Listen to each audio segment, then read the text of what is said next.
All right, hey, welcome back. Got an update. If you, I guess it was last week or so, did an experiment with tomato seeds, and I'm actually quite surprised at the outcome of the tomato experiment. So I'm just going to show you the results. So in my calendar, I wrote down the 27th was when I started the seed starts, and we were also doing the egg incubator right around the same time. And as of right now, today is the 8th of February, right? Comes after January. So yeah, roughly 12 days since we planted these starter seeds. And I recall we were experimenting with store-bought, I sliced up tomatoes that I bought at the store, and I just stuck them in dirt, and that was it. I didn't water them, I didn't do anything else. I just put them in seed start mix. And I also did some seeds from Baker Creek as well, and I also did some of Mom's seeds, what I call Mom's tomato seeds, from the tomato plant that is generational, that she and I have been growing for going on a decade now, and had excellent results from. So here we have the little tray that I put everything into, and here's a couple of the others. So I'm going to go over the ones so far that I'm still waiting on the seeds to germinate. So I marked SB as store-bought, and this was one of the big red that I sliced up. No activity in there whatsoever right now. We're still going to wait. Still could happen. This is one of the ones of Mom's variety that I planted. No activity yet.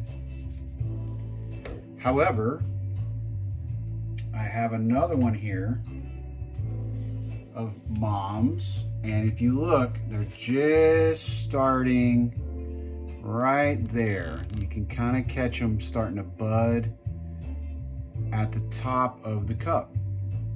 So Mom's seed variety is starting to just top through the little soil mix right there. So we're gonna have one, possibly two, come out of this mix right here. Very happy with this. We also started the Baker Creek cherry variety from seed. Absolutely no activity going on in there from Baker Creek, which is very surprising because I have had good results in the past with Baker Creek. We're going to keep up with this. We're going to keep watching, and we're going to see what's going on. Then we have another store-bought sliced big red. It's just a big sliced tomato. And wouldn't you know it, looky there. Look what's going on. Starting to show some propagation activity. You can see that happening. So a few more days and we should start to see some good activity from this set. Now, none of that is too surprising. I wasn't really that confident, honestly, because I saw people getting some results on the internet, and I was like, well, we'll try it. I don't know if it's a myth or if it works. I'm just a guy who likes to garden, likes trying different things, see what works, pass it on. Maybe you can use it yourself, right? So here we go. Here's a Baker Creek, and these are the Roma tomatoes from seed. So they've already sprouted up and they're getting leggy. So I've moved them to where they're higher up and can get closer to the grow lamps. So the Romas are doing great. Here's a Baker Creek German pink. These are going to be the larger ones. They're doing well, as you can see. They're getting tall. So there's 3 little babies that have definitely taken off out of the seeds we put in there. Doing good. Very happy. But here's where I'm really surprised. I sliced up just store-bought cherry tomatoes. The kind that just come in those little, sorry, my nose is itching, those little packages. And looky there, look at that action going on. These are popping up and doing really good. Very surprised. But this one takes the cake. Look at that. That's just the store-bought cherries. I am really surprised, very pleasantly surprised. All I did was take a cherry tomato right out of the package, sliced it up, threw it in some dirt, didn't add any water, nothing, no fertilizer or anything. This is basically just the dirt from inside the bag and this little cherry sliced up, stuffed in there and covered up with dirt. Look at that. I'm blown away, y'all. I mean, this is from a tomato that was sliced up and put in the soil. And to really put that into perspective, this is cherry tomato seed from Baker Creek. Seeing is believing. Not saying that this one's not going to suddenly spring to life here in a few more days. Now, I've given water to this. I'm going to give some more after filming this. But these were planted on the same day, using the same dirt, seed, cherry tomato. Seeing is believing. So there you have it. There's the tomatoes. I got 3 that I'm not showing much of any activity over here on these 3. And I've got these 6 right here. These are the cherries that we just sliced and put in the dirt. These are some of Mom's tomatoes. And this is the Big Red, I think. Yeah, that's Mom's right there. And that's the store-bought Big Red. Both are showing some activity. And then here in the back, we've got Roma and the Baker Creek German, which is the other kind of the big, that's the Baker Creek German right there. So the Roma ones are doing all right. But we've got another store-bought, nothing going on. Some Mom's, nothing going on. And I think this is the last little cherry one. So definitely the Roma tomatoes, I'm going to be planting some more of those for sure. Moving on. So these are the different melon varieties that we planted. And as you can see, one particular line of melons is coming on really strong and another one's coming on strong. Down the middle, 0. Absolutely nothing happened with those. And then these 2 varieties here, I'm not feeling, oh man, losing leaves here on my 2 indoor lemon plants. These 2 varieties, I'm not so sure. This one's kind of leggy. It's starting to get real heavy. It's not showing any signs of it's gonna have very much of a chance at making it. It's already yellowing up. So maybe the seed starter mix is not the best for this variety. And I really honestly wish I would have written down specifically which ones. I just wrote melons. I wish I would have put, you know, honeydew melons. I'm pretty sure these right here on the outside are actually the watermelons, the ones that I'm pointing at right now. I think those right there are going to turn out to be watermelons, but I'll never know because I'm a knucklehead and only wrote melons. I didn't write with specificity. So learn from my trial and error. Don't play the mystery plant, have to wait until these things start producing fruit to find out what they are. Write it down. I didn't. Moving on, these are all of my pink-eyed ladies from seed that I started myself, or I took up from my garden, shall I say, from last season that I took up from my garden from the season before. So these are really doing good because, like I said in my previous video, your seeds will bring the year-to-year memory. It'll be locked into that seed, and your plants will remember, and they will be more vibrant. If you look at these leaves, they are very green, very, very dark. That is a really good sign. They are very healthy. I mean, compared to, these are just seeds that I started from a seed packet. You can tell their health is not that great versus, in comparison, these are my own seeds that I took out of my garden and held on to plant again. They're doing wonderful. They're very strong. They're very dark.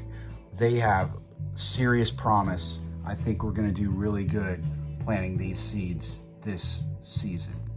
Next on the list was the pepper plant. And as you can see, I pulled a bonehead. I only put peppers. I didn't put which particular ones. So those could be jalapenos. Those could be green peppers. Those could be any of the varieties that I planted, that I chose. But again, I'm a knucklehead and I did not write it down. As you can see though, I've only got one line of these peppers that's turning out. They were all planted on the same day, so we're not seeing any activity in here at all, except for this particular line. So bonehead maneuver, I'm gonna have to wait and they're gonna produce before I can start to see precisely what those are, because again, I didn't write it down. So mystery pepper, could be anything. And lastly, on the planted line here, these are the bananas and the sunflowers that we planted. And I was very skeptical that I was gonna even get any activity on the bananas because it recommended very warm soil conditions. And here I am planting it indoors in a planter, even though it's going to have the cover to hold in the humidity and the temperature. I don't believe that heating pad, remember we were experimenting to see if the heating pad situation, which is still over here, it's just not turned on, but we were looking to see if maybe we would get some results, because again, that was another one of those internet myths that I saw people using and possibly getting results from. So as of right now, the heating pad method is not showing any results. I don't have any bananas or sunflower plants coming up. So I used an entire packet of pink bananas, which is, I was smart enough to write that down. So sadly, the ones that I wrote down, not producing. The ones that I didn't write down, the mystery plants, they're producing. But hey, this is the fun. This is the enjoyment. This is the human development side of gardening. You get to make errors, trials and errors, and you can learn from your mistakes. And that's the point of me making these videos, is just being absolutely transparent. I'm just a guy with some dirt and some seeds trying to grow some food. I'm gonna have some successes and I'm gonna have some failures, but I will learn from my failures as much as I learn from my successes. And every single time I do something different until I get a success, I am learning. And that's the process of being human. And I love that. And I love that I get to be transparent and share that with anyone and everyone who wants to watch my videos. So moving on, now we're going to talk about something that may or may not be a very touchy subject. I don't want to say touchy. Let's just say a source of conflict where we can debate this all day ad nauseum into infinity if we want to. But it's a debate on how to start your onions, right? So I went to Tractor Supply, and for $3.50, rounding up, this isn't Common Core math, this is old school math, $3.50, I bought Platinum Performance packages of onions, right? These are 80 bulbs and they're ready to plant. And you can tell they are definitely ready to plant. They are already starting to make their little shoots inside here, right? So yeah, sorry, I smashed my thumb. I was building a dog run this past week and running some equipment, got it smashed. Anyways, pay no attention to that. So these guys are gonna go in the ground and I'm about ready to plant them. I mean, you can tell these guys are ready. Look at that, man. So is this cheating? Is it cheating? I'm not using seeds, right? I'm actually taking bulbs and putting them in the ground. Well, here's my philosophy on whether or not this is cheating or if it's actual gardening, okay? There's no such thing as cheating in the garden. There's only results and failures, right? So I don't have a single problem purchasing bulbs and getting a jump start here in February on my varieties that I have. Now, asparagus, these aren't bulbs. There's no action in here. These are just gonna have to be planted. They're slightly different. I'm not gonna talk about them right now, but I'm just leaving them there for transparency's sake. So I've got my 3 different varieties of onions going. Gonna get those in the garden very soon, this weekend, in fact, and I'll explain why. So once again, we're gonna turn to my Old Farmer's Almanac gardening calendar. And we're gonna flip all the way back into the very, very back here. And I wanted to show y'all, there is a methodology for planting by moon phases. And there's 2 different types of planting. They got them lined up for early and late, and above ground crops are marked as well. The ones that don't have the asterisks, they're below ground, which are crops like your onions, your carrots, your garlics, those sort of things. Because basically when you plant these, obviously you're waiting for them to kind of root and they become a below ground crop that you pull out of the dirt. I mean, it's pretty self-explanatory. Below ground versus peas, the plant grows up and the peas are above the ground. So the food is above the ground or the food is below the ground. Pretty simple, pretty self-explanatory.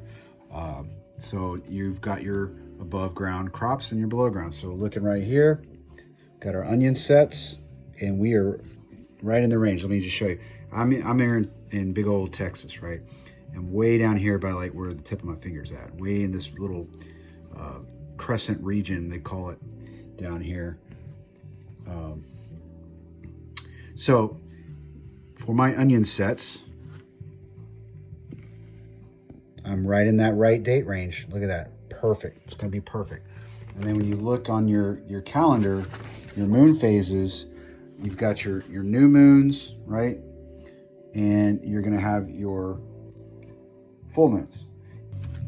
But turning back to the planting by the moon phases, the short of it is, the easiest way to understand this chart and why you want to plant based on the moon phases is the new moon phases have the force of the gravitational pull, and so it's going to elevate that moisture in the soil, just like the tides change and the tidal if you live by the ocean, live by the Gulf like I do, you live and die by the tides when you go out to sea, right? When you want to go fishing, you want to go catch fish, you have a tide chart that tells you your best times to catch fish. Well, there's a best time to plant food also based on the moon phases and the tides. So that gravitational pull of the moon, just like it affects the ocean, it affects the moisture and it pulls it closer to the surface of the soil, the surface of the earth.